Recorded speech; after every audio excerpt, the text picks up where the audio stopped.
మా భార్యను గెలిపిస్తే ఎన్నికల హామీలో చెరువు చిక్కం బౌండరీ కొట్టిస్తా అని చెప్పాను. అలాగే రామాలయం శివాలయం కట్టిస్తా అని హామీ ఇచ్చాము. దాని ప్రకారంగా మర్తపల్లి గ్రామంలో చెరువు చిక్కం బౌండరీ కోసం ఎమ్మెల్యే గారి సహకారంతో అండ్ ఇరిగేషన్ వాళ్ళు, రెవెన్యూ వాళ్ళు, పోలీస్ డిపార్ట్మెంట్ వాళ్ళు వచ్చి మాకు అనుకూలంగా ఇప్పుడు చెరువు చిక్కం బౌండరీ కొట్టిస్తున్నారు. అలాగే రామాలయం శివాలయం కూడా ఆ యొక్క గ్రామ ప్రజల సహకారంతో అండ్ ఎమ్మెల్యే గారి సహకారంతో ఎమ్మెల్యే గారు 50 లక్షలు ప్రకటించారు. ఇంకో 50 లక్షల వరకు మేము చేసుకొని గుడి కట్టుకుందామని మేము గ్రామ ప్రజల సపోర్ట్తో మేము ఆ గుడి కూడా ప్రయత్నం స్టార్ట్ చేసాం. భూమి పూజ అయిపోయింది. చెరువు చిక్కం కూడా 215 ఎకరం మా మర్తపల్లి చెరువు ఉంటుంది. దాని ప్రకారంగా గ్రామ ప్రజలకు ఇచ్చిన హామీ మేరకు చెరువు చిక్కం కొంతమంది ఒక 10 మంది వరకు చేస్తున్నారు. కానీ ఇప్పుడు వాళ్ళ చెరువు చిక్కం కూడా వాళ్ళు కూడా ఓకే కాంప్రమైజ్ అయ్యారు. పట్టుకోవడానికి వాళ్ళు కూడా సైలెంట్ అయిపోయారు.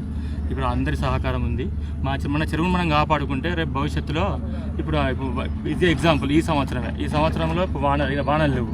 రేపు రాబోయే కాలంలో కూడా వానలు లేకుండా ఉంటే ఉన్న చెరువును కాపాడుకుంటే అందులో నీళ్లు ఉంటే రేపు బోర్లలో, భూగర్భ జలాలు, బావులలో నీళ్లు ఉంటాయి. దానివల్ల ప్రజలు, రైతులు పంటలకైనా తాగడానికైనా నీళ్లు ఉంటాయనే ఉద్దేశంతో నాకు గుంట భూమి లేదు అయినా కూడా మా ప్రజల గురించి ఆలోచించి చెరువు చిక్కం బౌండరీ కోసం శాయశక్తిలో ప్రయత్నం చేశాము. ఎమ్మెల్యే గారి సహకారంతో ఈ పని దాదాపుగా పూర్తయింది.